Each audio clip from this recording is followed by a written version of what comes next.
Hello and welcome to the Mindful Men podcast, a show helping men to open up about manhood. My name is Simon Rennie and my aim is to get men talking. From mental health to fatherhood and everything in between, Mindful Men creates a safe space for conversation. Now, before we get into this episode, I want to say a huge thank you for joining me. It means a world for you to join me and talk about men's issues. And if you love what you hear, please subscribe and share the episode with your mates. You can also join the conversation on Instagram and YouTube, and I'd love to connect with you there. But for now, sit back, relax, and let's get mindful. G'day guys, and welcome to another episode of the Mindful Men podcast. I'm your host, Simon Rennie, and today we're getting mindful about manhood, mates, and mental health. And a trigger warning, because we are talking a bit about mental health today. If you do get triggered by this type of discussion, please feel free to skip this episode. That's more than okay. But if you do stick around and you do get triggered, please reach out to your support networks. Now, I'm super excited. I've got Rob Mills, who in many households across Australia is also affectionately known as Millsy. How you going, Millsy? Very well, mate. How are you? Thanks for having me. I'm good, thank you. Where are you coming from today? Where are you recording from? Mate, on the lands of the Kulin Nation people, I'm in Wurundjeri land. I'm here in Toorak in Melbourne. It sounds very toffee when I say Toorak. We've just moved here. Every time I've said Toorak, everyone's like, "Oh, very fancy." We're just in a lovely apartment my partner and I found a few months ago. We've just moved back from Sydney to Melbourne, and it's great to be back around all my family and friends again. Awesome, that's great. Now, Rob, for anyone who doesn't know who you are, and they must be living under a rock if they don't know who you are, but you're a performing artist and you hit the scene with Australian Idol 2003, but you've been on Neighbours as well, Dancing with the Stars, you've been in musical theatre, Wicked, Grease and Hairspray, just to name a couple. But you're also the author of Putting on a Show. And that's the reason I asked you to come on the show, because you're talking in your book around manhood, mates and mental health. And I thought it'd be a fantastic discussion to have with you on the show. So again, thanks so much for coming on. But before we get started, I'd like to find out a bit about my guests and the backstory. I guess where you grew up, like, are you from Melbourne or are you from somewhere else? And what was it like growing up? Have you got siblings? And some of those key life moments, I guess, that stick out to you. Mate, I grew up in Melbourne, Willis Hill, so about 30 k's southeast of the city. I would call it the sheltered southeastern suburbs of Willis Hill.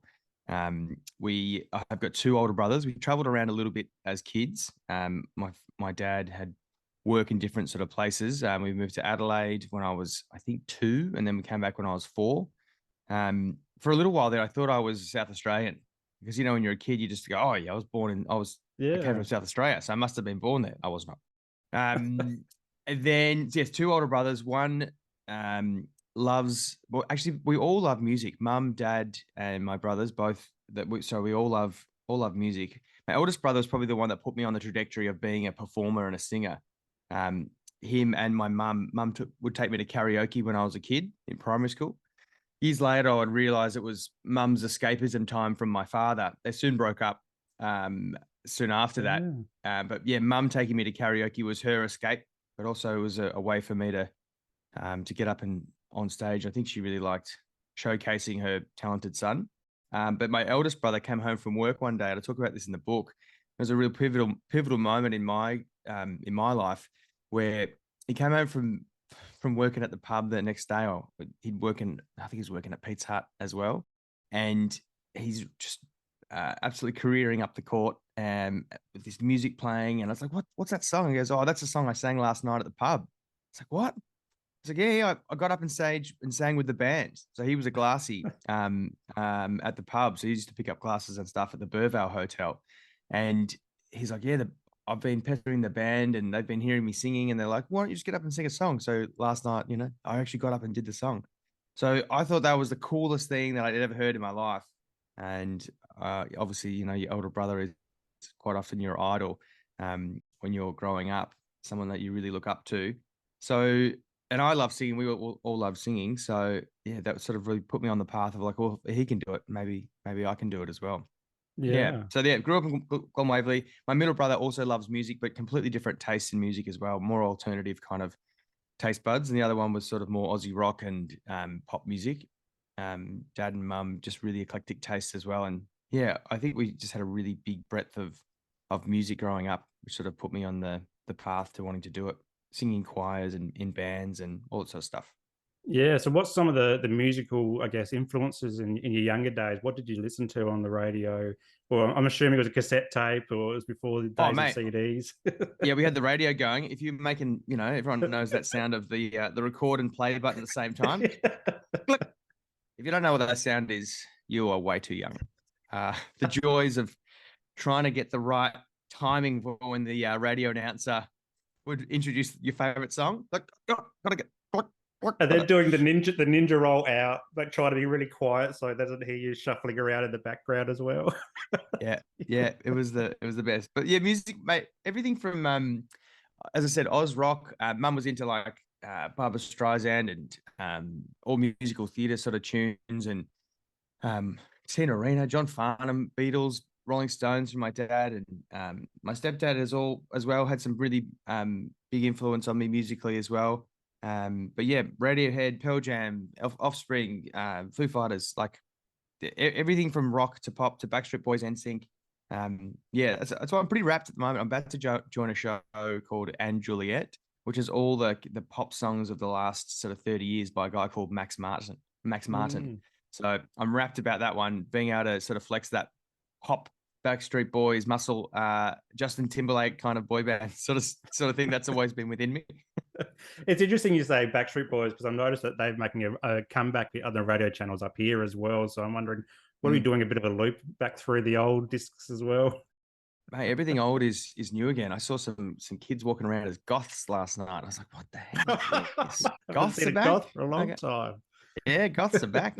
Wow. And so did you just do like music and the performing arts, or what else did you do growing up? Did you play sport or anything? Oh, mate.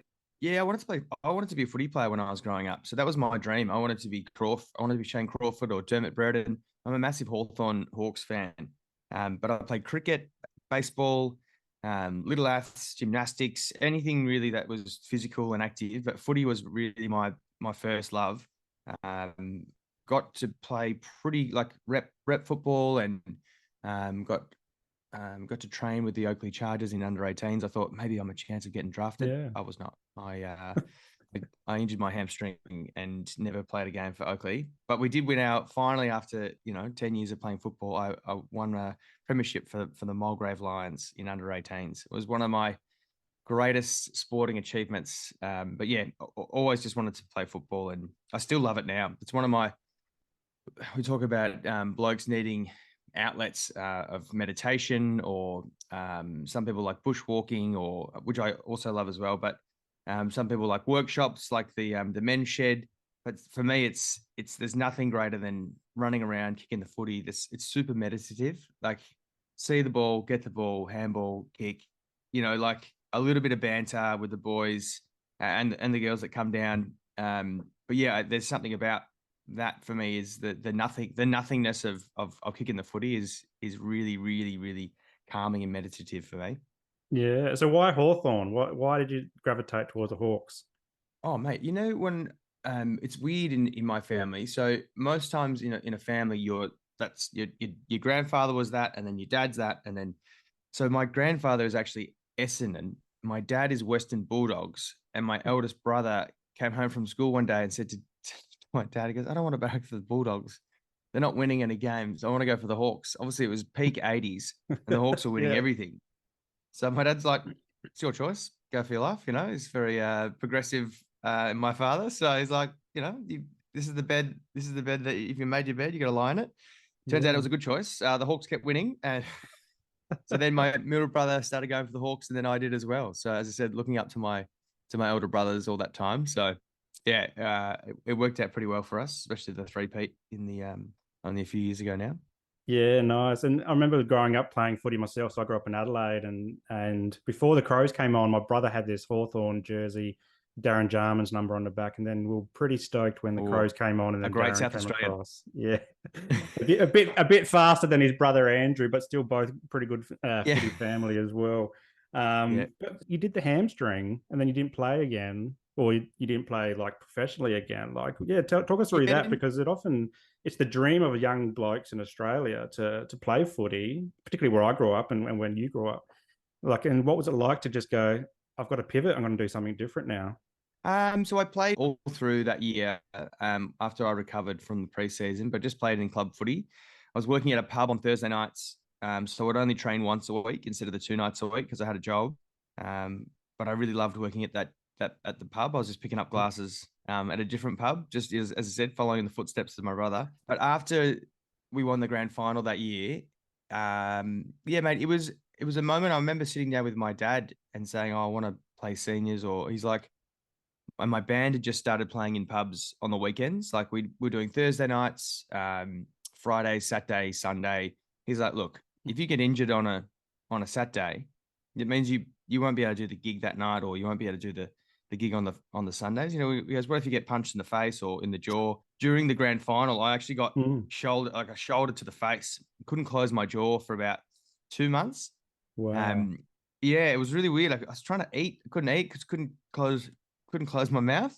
He said, "What if that happens in a game from a big bloke from one of the seniors?" And I went, "Oh, that's actually pretty good advice." So I didn't play, I didn't play in the seniors ever, because I decided, yeah, I wanted to sing. I wanted to sing in the pub, Mm. make the pub singing kind of my thing. And then a couple of years later on, it sort of all worked out. I wasn't going to be a professional football player, but I got a job and I got a gig on Australian Idol. So I still have dreams. You know, every year I'm like, maybe I'll get drafted this year. You know, maybe this is the year. They'll see my highlight reel. I'll keep sending it to Alistair Clarker. Sometimes I go down to the footy field and I get to that and I start doing talks from the goal line and just see if someone's sitting in the club that I'm playing at, like, and saying, Yeah, "Oh, let's sign this bloke up."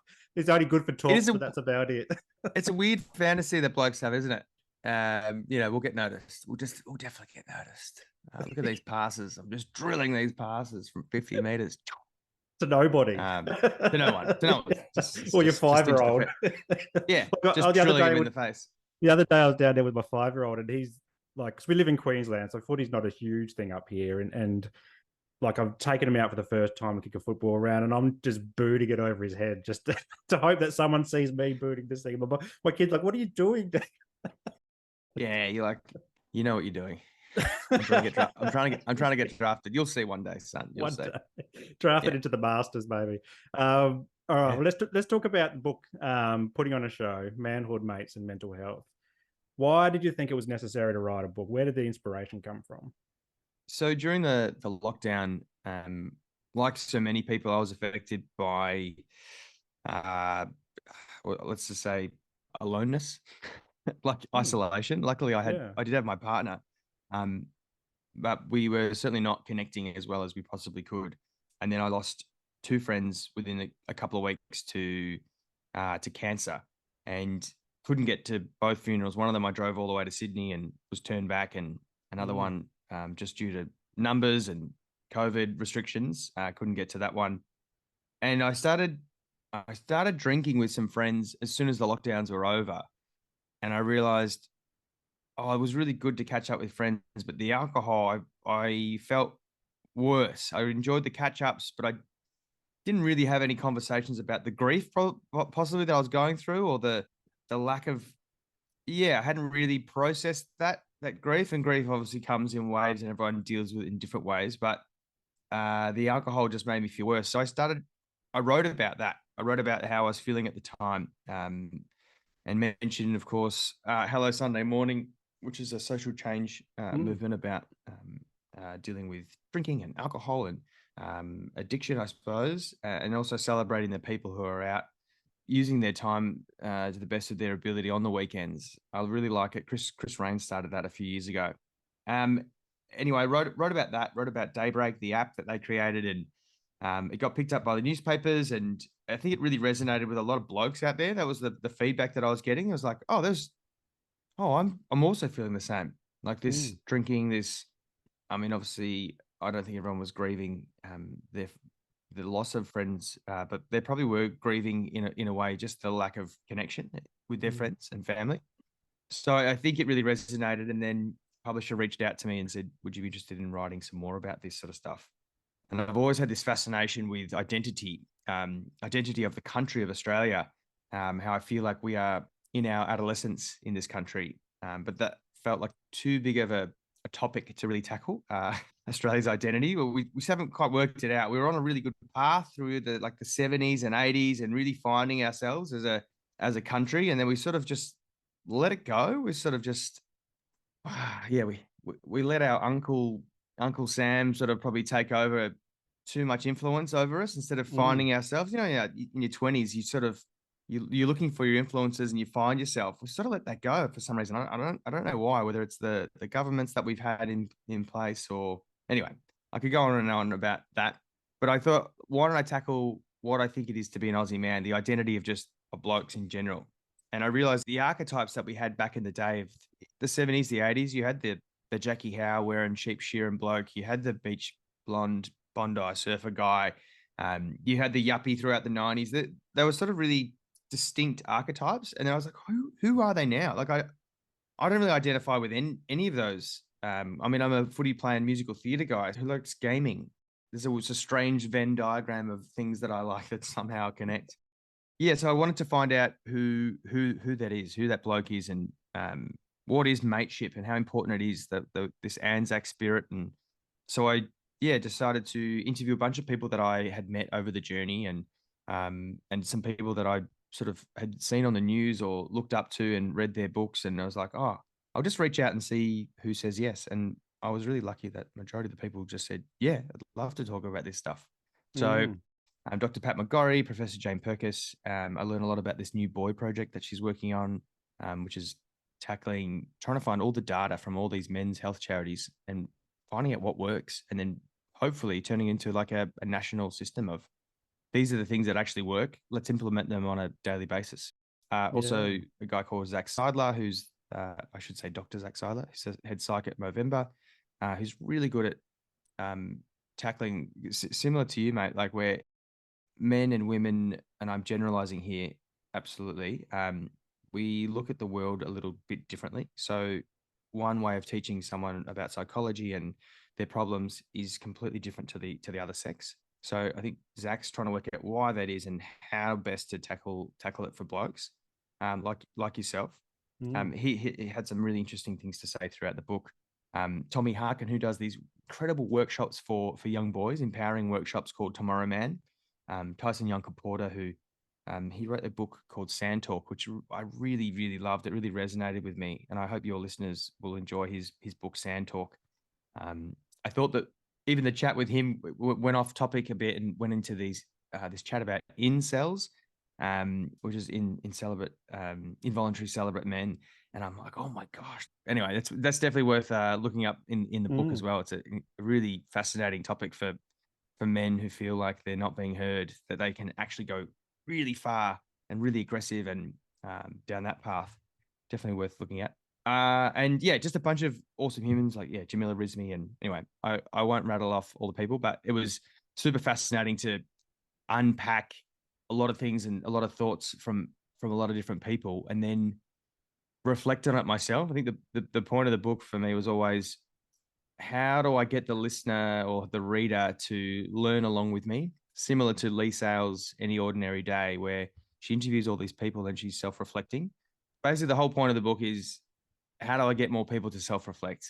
And the best way to do that is to show them, this is how I've done it throughout this process, and maybe you can do it along with me. Because we often we don't introspect, we don't self-reflect, we don't take stock. And especially now, like at the end of the year, now's a great time to be doing that.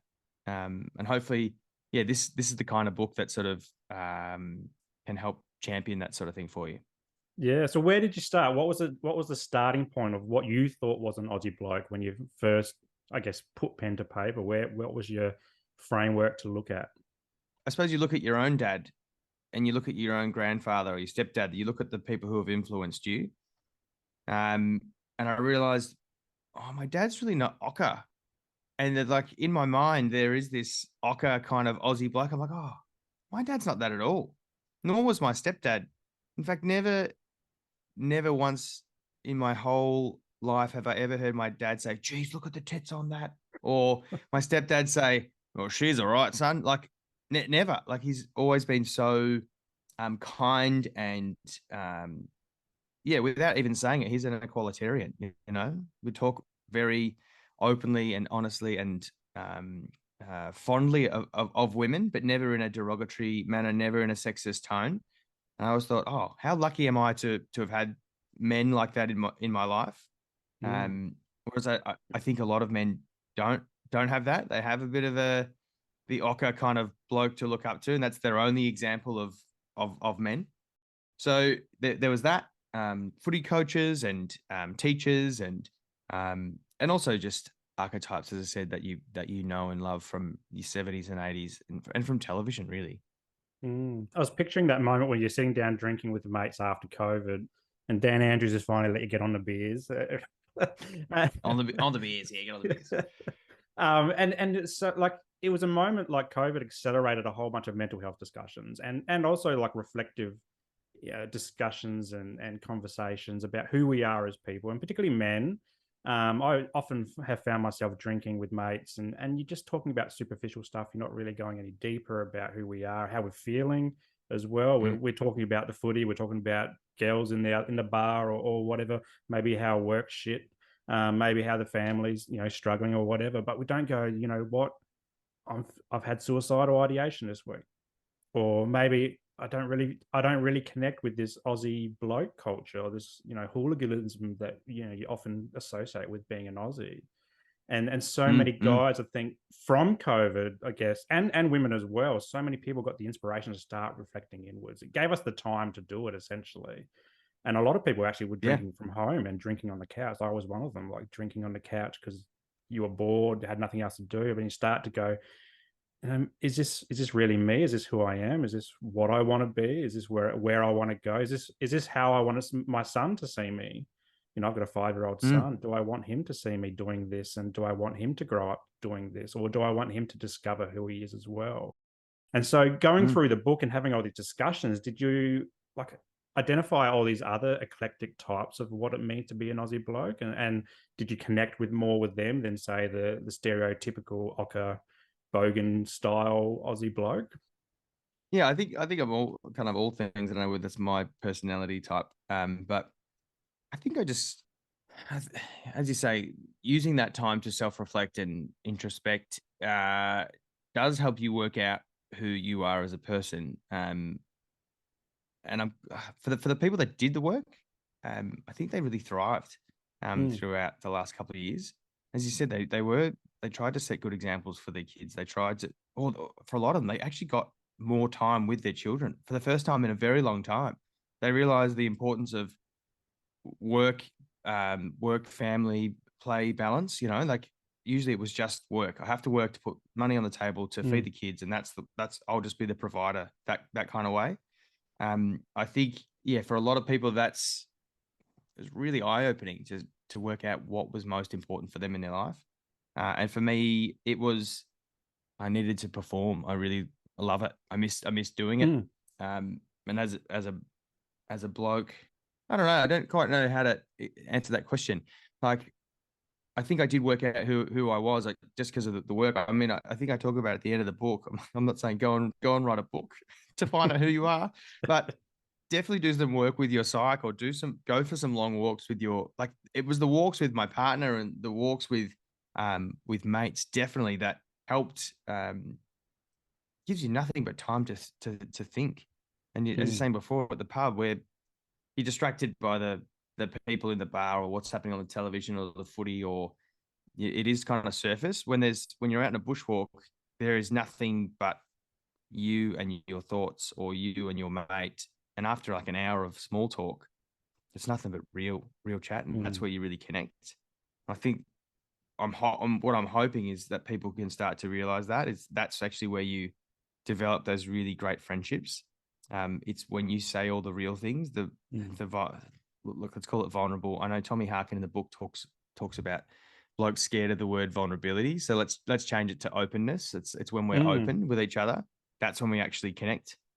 And I really like that part of it. And I think that's what I realized. Oh, that's what I love to do most. That's the kind of bloke that I am. I like being the person that makes people feel comfortable enough to have those conversations. They feel safe enough. That is Mm. something actually I discovered in the book from writing it is we take longer to drop our guard. It's a sort of a safety mechanism for blokes to talk about that being vulnerable. We see that as a weakness, but it's also a lack of trust. We have to really trust the person before we're going Mm. to tell them something. And I'll generalize here again. I think women are much better at just blurting out or just saying all the things. Blurting sounds flippant. I don't mean it like that. I mean, like, it's easier for them to just say the things that they're feeling. But I think for blokes, it takes longer to build up the trust in order to let other people in. Or also Mm. there's the other one of I don't want to burden the other person. I don't want to burden the other bloke, or I don't want to burden my partner with this. I should be the strong one in this. And really, that's not the case at all. You have to. What's a problem? A problem shared is a problem halved. It's one thing I think blokes forget. You got to share it Yeah. with your mate. I mean, they don't have to solve it for you, but they just even just airing it out, just releasing the valve just a little bit every now and again. But yeah, Yeah. it's that building that trust or finding those people that you do trust. And the funny thing is the only way to sort of build the trust is to um, give out something of yourself first to let that person in. And the next thing you know, you're getting deeper and deeper and deeper by the more that you sort of share with each other.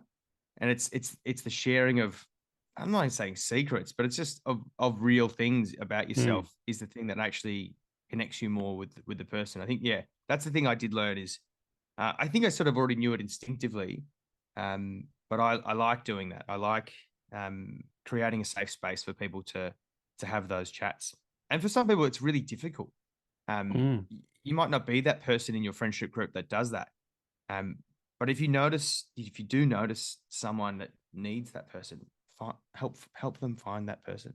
Yeah. That's I think you've touched on something that comes to the crux of Australian identity, particularly for men, is around, I grew up in the 80s and 90s, and it was a lot of the mantra that was coming through. And I played footy, similar to you, basketball, soccer. I did little athletics.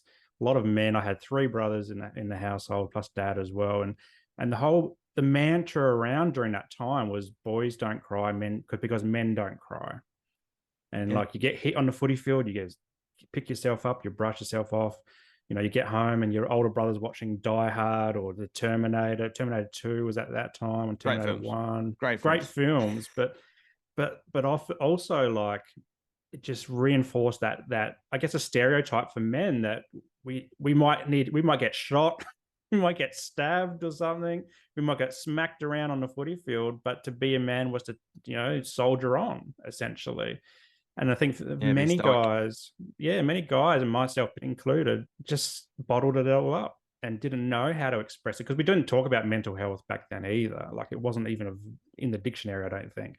But like it was all around bottling it up. And if you were seen crying, I remember if I was seen crying, someone might say, "Oh, don't be a girl," or "Don't be a sissy," or whatever. "Don't be a wuss." Toughen up, mate. Harden, toughen up, harden up, drink some concrete, all those types Yeah, of things. And so you bottled it up and you didn't show that emotion. And I think now coming out of COVID, I think COVID's helped accelerate a lot of guys, particularly a lot of the guys I work with, they're a lost sense of identity. That they've got all these things inside of them that are boiling and bubbling away that they want to get out, but they just don't have the words. And then they kind of have lost that sense of self and then who they are as blokes, Aussie blokes, and can I talk about things and still be an Aussie bloke at the same time? There's a bit of a clash of 100%. identity Yeah, as and well. this is the thing. Is this sort of transition as we're moving into more of an equalitarian kind of existence. I think I heard Esther Perel talking about it the other day about that there were these strong archetypes, and the men had these sort of gender roles, and women had their own gender roles. But now it's all different. It's all changed, and for the Mm, better. But there is also going to be a cost for that. Like if there's confusion about who's doing what. I think the main thing is just conversation around it, whether mm, it's with your friends or whether it's with your all the stuff that was unsaid is because everything just was the way it was. But now because we are unsure, just have the conversation with your partner, with your brother, your mum, your dad. Like the more that you can debate it, even healthy debate, critical think about around it all, the better you're gonna be. You're not going to solve it in your own brain, I don't think. No, I think no, it's best if and you have what are the expectations of you as a man with your partner?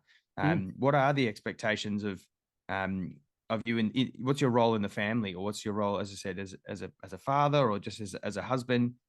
What does that look like? And I think just ask, just having that conversation, going for those walks with your partner, yeah, having those conversations is so important, because then who really cares what society thinks? It's only what really matters for you and your mm, partner, or those close around your circle, and what works for you. So get rid of the norms of yesteryear. The more, I think, yeah, we have these conversations, the better we're gonna be. absolutely, and we're seeing that a lot in like the dad space. Like I like talking about dads because I'm a dad. Yeah, yeah, love And it, love it. but like, stay at home dads, like going to the shops with their kids, and they might be in the pram or whatever. Like, oh, you're babysitting today. But no, I'm the primary caregiver of Just my being, child. I'm just fathering, just the Just normal fathering. But that's the stuff. It just takes time. That's the social change. Just takes time. I think the more that you can just own it and go, no, that's just being a dad. I sat in this men's circle, warrior within here in Melbourne, mm, for the process of the book, and one of these blokes, we're so wrapped up in the identity of our jobs as men as well. It used to be, oh, I'm a lawyer, or I'm a doctor, or I'm a builder, and this guy just said, oh, I'm a father. Like, someone said, what do you do? He goes, oh, I'm a father. Like, that's oh, I first and love it. foremost. That's his number one job. He's like, oh, I'm a father. Yeah, but what do you do? He goes, well, that's a lot of my time is just being a dad. Also, I also work, but like, that's my number one thing. I just thought that's really a great way to reframe things for blokes. Yeah, I love that.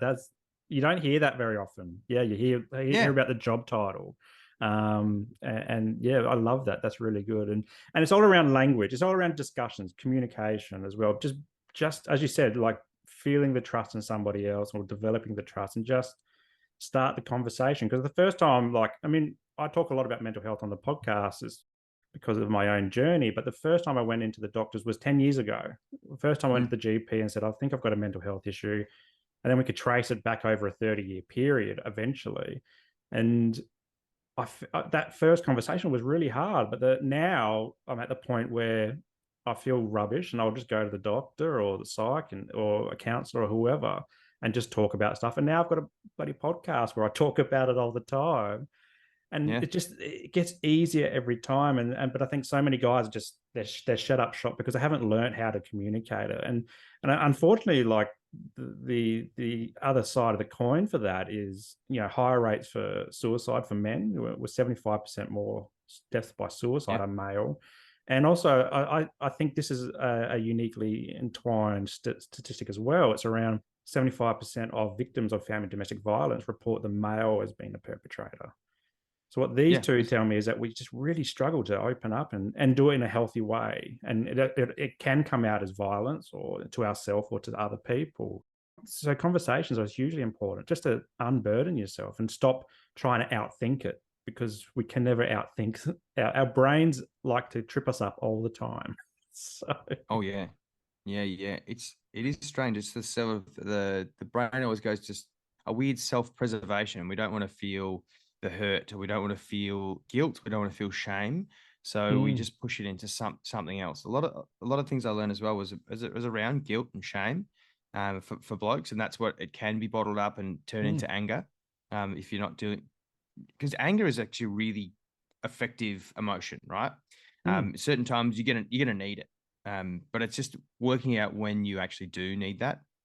And certainly unfortunately for some men and for some women, it does come out in family domestic violence sort of situations, and I think, which mm. is horrific. Whether you're predisposed to it, you've seen it in your family, in your upbringing for your life, but there is a way to sort of get through that, and get the help to sort of right the wrongs. A lot of that stuff also comes from drug abuse, comes from alcohol abuse, and that goes back to, why am I drinking? Why am I taking Mm, drugs? What are the mm, reasons? What am I escaping from? How do I break this cycle? But what are the reasons I'm choosing alcohol or gambling or all these sort of vices? For me, sometimes it's gaming, just to escape. pornography, like all these things. Why am I choosing this to escape my thoughts? Like what's actually going on in my mind? What do I actually want? What am I actually running from, or what am I not dealing with? Yeah. I think that's for a lot of people, was saying before, like in the forced slowdown, a lot of people did that work and worked, I was doing that because of this. Choosing alcohol because I didn't want to deal with my problems with my partner, instead of actually having the conversation for fear of hurting their feelings, which they're probably on the same page anyway. They're probably thinking the same thing. Yeah. We'll just drink. Well, let's just drink instead, and we don't have to talk about the stuff. I Yeah. Yeah. guarantee the more you talk, the less that you drink, the better your relationship's going to be with yourself and also with your partner. Absolutely. And I often think about that drinking is around the short-term fix, the band-aid kind of solution. Like the big night out, you might spend a couple $100 on a nice meal or beers over the bar or whatever, taxi rides, new outfit, new haircut, all this type of stuff, maybe even an apartment, whatever. And you might blow up to $1,000, depending on how extravagant the night is. But then a lot of people don't invest that same money into therapy, which Oh, can mate, give you long-term benefits and healing yeah. and strategies to actually deal with the stuff that you're slapping the band-aids on. Yeah, I'm a huge advocate for therapy. And I know in Victoria, they've done a really good job of adding more psych sessions to the rebatable government ones they've already put in place. I think they're looking at trying to retract them at the moment in government, but I know my local ministers here are doing their best to keep them. Yeah, I'm a big advocate for it. And putting my, I suppose, trying to walk the talk, I booked in once a month. So the first week of every month this year, I've seen my psych. So I've now, Yeah. I've done 12 sessions this year. For the first time, usually I'll wait 3-4 months before I pull him, and then we have a Skype session. And then I realized, what am I doing? Why am I waiting until this rage or this anxiety is building up, or this fear or whatever it is I was going through? I decided, you know what, this year, if I'm feeling good, I want to know why I'm feeling good. So if that cycle of, that first week of the month comes around, I'm feeling good, we go, all right, why am I feeling good? How's that? What are the things I'm doing this month, in the last month that have made me feel good? Let's do more of that. It's been really, really helpful. And for some people, as I said, it's a counselor. Some people, it might be a hairdresser. Some might be a best mate. You might not need a professional to help you with this, but if you do need one, they're definitely out there, and they don't have to be just face to face. As I said, mine's just on Skype. I see a psychotherapist, not a psychologist. Just find the right one that works for you. I don't think a Reiki master is going to get you there, but It could. You never know. as I said, each to their own. Whatever helps you in your frame of mind. But I really enjoy having the chats. And I also really enjoy not having to take on someone else's stuff. Usually when you're catching up with a friend, you offload your stuff and then they load their stuff. So you're like, oh, I've got more stuff. The good thing about the psych is, and you pay for it, but you don't have to take on any of their stuff. Like, yeah. What's some of the things that you've learned through therapy and through the book as well? Like it's just writing about yourself and about the things that trigger you, but also the things that work for you in terms of recovery as well. The things that work for me, moving, exercise, getting that sort of natural dopamine, that the endorphins up through exercise. People talk about water. Water is very important as well. Just drinking lots of water throughout the day. I don't want to go too cliche, but yeah, exercise and water, super important. Less screen time, more nature. So there's the phones and the social media apps. I think everyone knows this, but they're designed to keep you on there. So they'll give you like these little dopamine hits, and that's why you keep scrolling. You're getting these little hits, kind of like cigarettes. Like you're getting a little hit of joy. Nicotine, and the dopamine is racing through your brain, right? So you're like, oh, I'll keep this going. But after a while, you're fatiguing that sort of dopamine. And also you're having these really weird thoughts of FOMO, like your fear of missing out. Why aren't I doing that? Sort of entitlement. Why aren't I getting that? Why isn't my life like that? No one's life is like that. And the only way to do that is to put down your phone and to go out and live your life. So I would say, yeah, putting the phone down, putting limits on your social media time, or trying to do something for others. There's something especially this time of year, it's the season for giving. I would say go and donate your time, go and donate some blood, go and work in a food bank, go and soup kitchen. Like if it's once a year you do it, great. If that spurs you on to do it more often, do some community driving. Do like help out your neighbor. You'd be amazed at how good you feel from helping other people. We in a world at the moment where we're all just trying to self-serve and how do I promote me and my product and my things and elevate my followers and get more likes and it's exhausting. It is. And I guarantee it, you will feel better if you just go and help someone else, just even for a couple of hours or an hour, or like it is amazing. The joy that you get from helping others. So, and also that you can be both. Like you can be the guy who wants to talk about feelings and stuff, but you can also be the bloke who loves to banter. And I think it's super important for blokes to remember that. Gussie Warland talked about blokes probably at a 0% real chat at the moment, where there's so much banter going on, there's no real chat. He goes, if I could just get to 5% real chat. And I said, oh, probably like 15 to 20% real chat, but that's just me. But at a bare minimum, let's should make it 5%. But we do need that banter. Don't lose that. And I don't think you're not gonna lose that. So for blokes who are out there scared about talking out their feelings, it's okay. Find that mate that you trust, or because I guarantee it, if you open up, they will also share something as well. Be the catalyst in your friendship group if there isn't one. Take one aside. You don't have to do it in a big group situation, but just take one aside, and especially if you see something that's changed in their behavior. That's one of the things I've learned is the importance of regular check-ins as well. Yeah, there is that thing as well. Actually, there's one thing I did learn is when we catch up with mates, sometimes it's 2-3 months, especially if you got kids. And you just get the best bits, you get the sound bites, you get the Instagram kind of version of their life. But the more that you check in, the less small stuff that they have to talk about. They can only talk about the real stuff. Does that make sense? Like, yeah, absolutely. The more regular contact. And I've learned that I probably need more regular contact than I thought I did. And it's often like that regular contact where we lose it. You know, we've become quite nomadic in our culture as well. And, you know, where we move around and you might be the same with, you might have a gig across Australia and all across the world, and other guys do fly and fly out. And you know, we live on a sunny coast now in Queensland, but we're not from Queensland. My 2 kids were born here, but you know, I'm from Adelaide, my wife's from Hobart, we met in Canberra, we've moved all around the place as well, looking for greener pastures. And so you kind of lose that sense of community.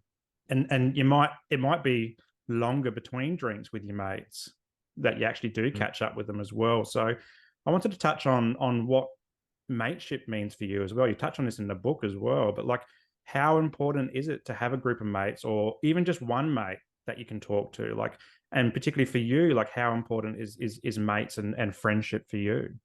Yeah, as you were saying before, that the amount of traveling and moving around that I've done in my life is immense. Like, especially in a musical, you sometimes every 3 to 4 months, you're in a different city, living out of a suitcase. And then you bunker down in one city for a while. And you're like, oh, cool, I'll get my mates and I'll start this tribe. And then next thing you're off, you've moved cities. I moved to Sydney at the end of last year with my partner. And then we moved back to Melbourne within 8 months. It is super important to keep contact with your friends and to have that tribe. There's the old adage that you are the sum of the 5 people that they have around you. I'm a big believer in that. So try and surround myself. My closest 5 are kind, compassionate, go-getting, I suppose, entrepreneurial type people, but also, yeah, kind and compassionate, I think, are the key ones for me to have around me. Non-judgmental, are the best ones to have. I met a mate in 2021, my mate Josh Reed Jones, which I talk about in the book. And I remember going, oh, here's a guy who loves to kick the footy, who loves banter, stupid jokes, and also loves to talk about real stuff. And I was like, oh, this is great. And also grew up in the same area. He went to school with my cousin. We sort of lived a similar life. but hadn't really met properly until that moment. And I was like, it's the universe saying, here's a gift. Here's a gift of a mate. And we've been, I would say, best mates ever since. And it's been really, really helpful for me to have. And I didn't realize at the time as well. When you get into a relationship, especially over during lockdown, it's just you and your partner. And I'm like, oh, this is lovely. And I am definitely a version of myself with my partner. But there's also this other part of me that needs the blokey banter. Remember when I started hanging out with Josh, she's like, who's this? Who's this guy that I've never met before? Okay, that's Rob. That's Millsy. He's a bit blokey. She's like, oh, I'm not sure about him. I'm like, but I like him. I need, you know, Yeah. for blokes out there probably nodding along, hopefully going, oh yeah, I do. I need to keep that part of me going as well. There's definitely a part of you that needs to be, I don't know, blokey or whatever it is. Yeah, If it that's certainly makes you feel good as well. Like I've got a few mates where as soon as we catch up, it's dialed up to 100. The yeah, blokiness, like, and yeah. we're cracking jokes and we just straight onto each other. But there's other blokes that I catch up with, and it's just more casual. Like it's nothing. There's none of that banter. It's more just Mm, catching up and stuff like that. But yeah, there's a couple of mates of mine, one in particular that has moved up to Queensland now, so I can't wait to catch up with him for a beer. And but as yeah. soon as we get together, it's on. Yeah, it's a different kind of feeling, and it is that mateship. And I am super aware that there are people who don't have that, who have felt alone, especially the last couple of years. Not just felt alone, but are alone. And I am also very mindful, also very mindful of that, and how to best help those people as well find their friends or find their tribe. And I think it comes down to putting yourself out there. A lot of time is super daunting. It's super hard to make adult friends. Like as soon as you turn 30 and you've traveled around, you've moved, you end up found it in the book. And I think it was my partner that told me this more. So it's like, she's like, my dad doesn't have any friends really at all. Like the blokes end up just with the wives' friends over time, because they're very good at cultivating friendship groups and community. Blokes were like, oh, I'll just speak when we need to speak. I'll just catch up with him when I need to catch up. But actually, it's really important. It's super important. And also, as you say, your face lit up when you talked about your mate. Then that feeling of blokes, we forget it. We forget that's a really good thing to have. Close friendship circles or close friendship groups. We go, oh, we don't need it. Like, no, we really do, and we should cultivate it. We should cultivate it. We should be talked about with our partners. They should help us. I shouldn't say they should help us, but like men should ask women, how do you do it? I talk about that in the book a lot, about men asking women for help when it comes to these conversations. And I went on my friend Emma Risciano's podcast, and she was like, what do you mean you need more help? Haven't you taken enough from women? I'm like, I'm just saying that you're much better at it than us.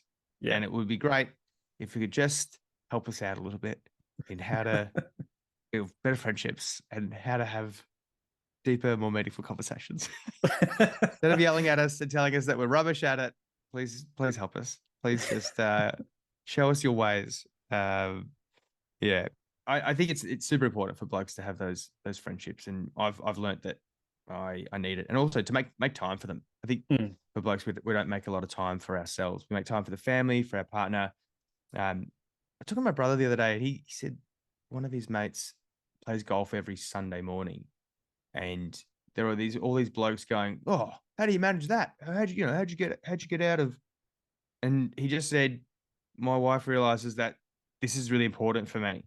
I need this for me, that she looks after the kids, in that 4-hour window, or whatever it is. And I get to have some time with my mates, and that makes them a better couple because of it. Instead of going, oh, I can't believe you're having that time. Like, no, it's going to make him a better man, better bloke, better father, because he gets to have the time away from it. And I think that's really important conversation to have for blokes to have with their partners about what you actually. I mean, look, there are limits and there's compromise. I'm not saying just go and do whatever the hell you want. Yeah. You still need to. There definitely needs to be some compromise. But if it's something that you actually really need, put your hand up and say, I need this. I think I really need this for me. And don't be afraid to have that conversation with your partner. As I said, I think the more honest and truthful that you are, the better that you're going to connect with yourself, but with your partner as well. Absolutely. I love how you said that. And particularly making time. Like there's so much time in the day that we just waste on things Oh, like social media. Yeah, exactly right. Yeah. And so there is plenty of time in the day. And if you're in Queensland, the sun's up at 4:30 in the morning. So you can start there. We don't have yeah. the late night, like you guys are on daylight savings, and so your sun's up until the evening. So you can go out in the evening as well and stuff like so. There's plenty of time. It's just putting it in the calendar as well. Just schedule it in and actually just commit to it. And if you and I'm like this, I get a bit of social anxiety as well. But yeah, just stepping out of your comfort zone and just trying something new, trying something that you've always wanted to do, but you've never done it can be a great way. And Oh, that's why yeah. they have community groups and sports clubs and all that, because there's other people who are just the same, that they just like to give things a go and try it. So sporting groups are actually a great way to do that. If you are feeling a bit lonely, a bit disconnected, even if you're not playing, just volunteering or something like that is a great way to Yeah. connect. Yeah, absolutely. Communities are super important, and as I said, we've moved away from the community kind of groups and sporting clubs. I don't say we have moved away, but like we have a little bit, compared to what we used to be. We're more individually kind of minded at the moment, but I think there is this crying out, what is missing? Like everyone's going, what are we missing? Like that's what we're missing. We're missing that connection. We're missing community connection. And yeah, for the brave, it's super rewarding. Like that's all I can say. Yeah, the Yeah. more times that I've gone out and put myself out there and met people, and yeah, it's super rewarding. And for the introverts out there, it's super exhausting, But rewarding at the same time. but rewarding. Yeah.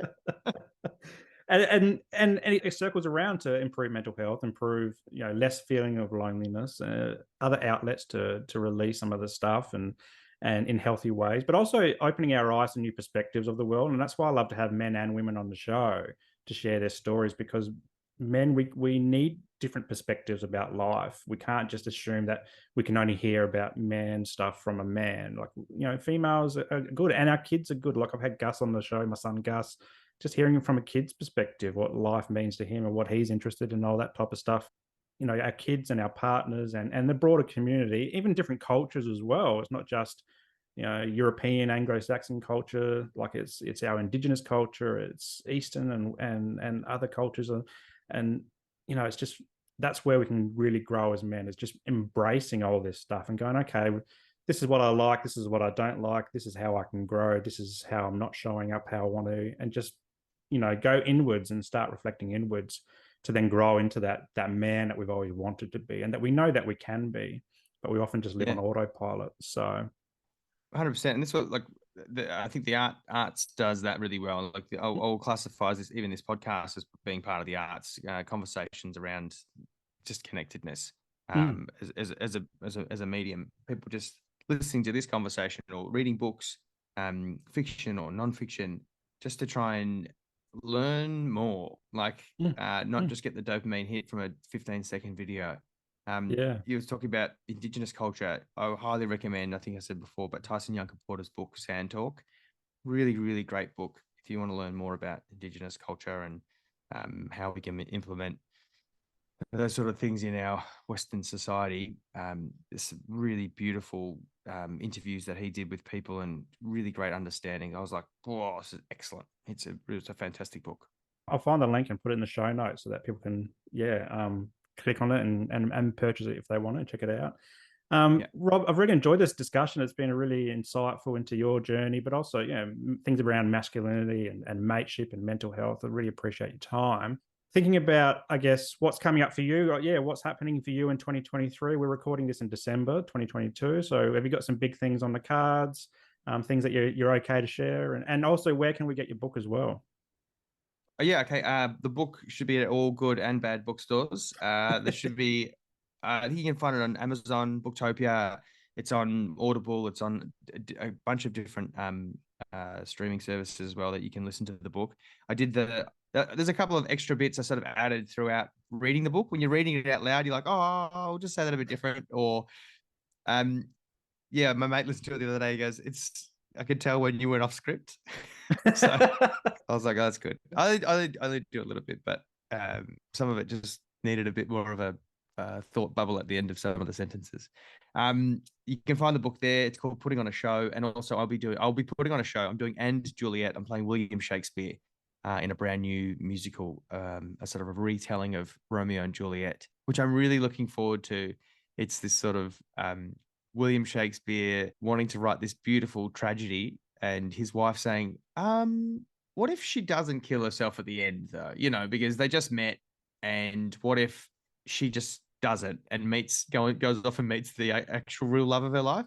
And anyway, so throughout the show, Anne Hathaway, William Shakespeare's wife, takes the quill and rewrites Romeo and Juliet, and then he takes it back and then rewrites it, and then so it's them fighting with each other, which I think is really good. It's a great look at husband and wife, that the way that they bicker, but at the same time how they connect with each other, and the different sort of roles that you play, trying to appease your partner, but also yourself, trying to speak up for yourself and what you believe in. It's really, and also the compromise that has to happen.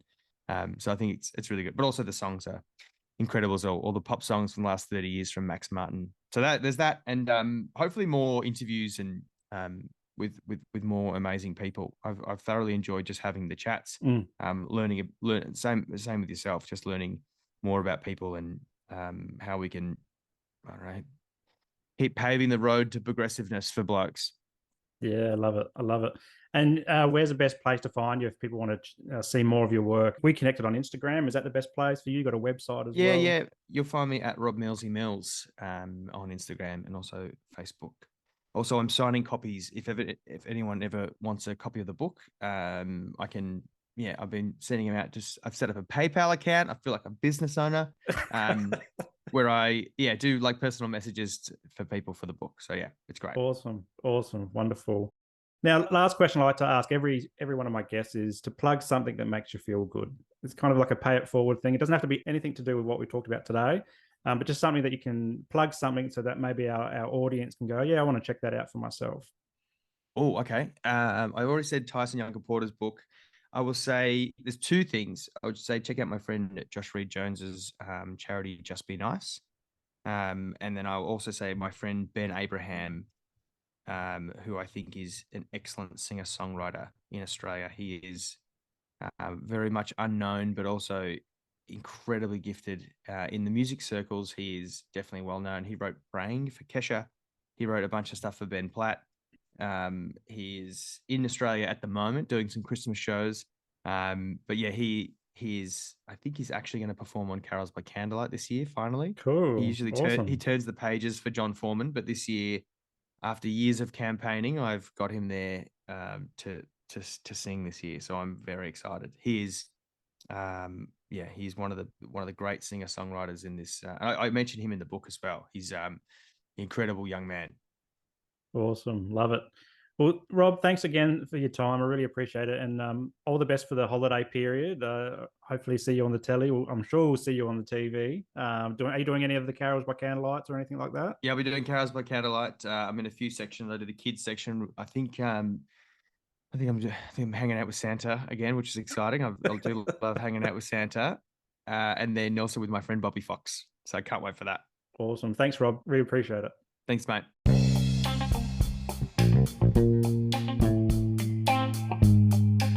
Well, that's a wrap for today's episode, and I hope you got some value from it. If anything triggered your mental health today, please reach out to your support networks. Also, if you loved what you heard, be sure to subscribe to the show and share it with your mates. For more from Mindful Men, you can check us out on Instagram and YouTube, and I'll throw the links to these pages in the show notes below. But until next time, stay mindful.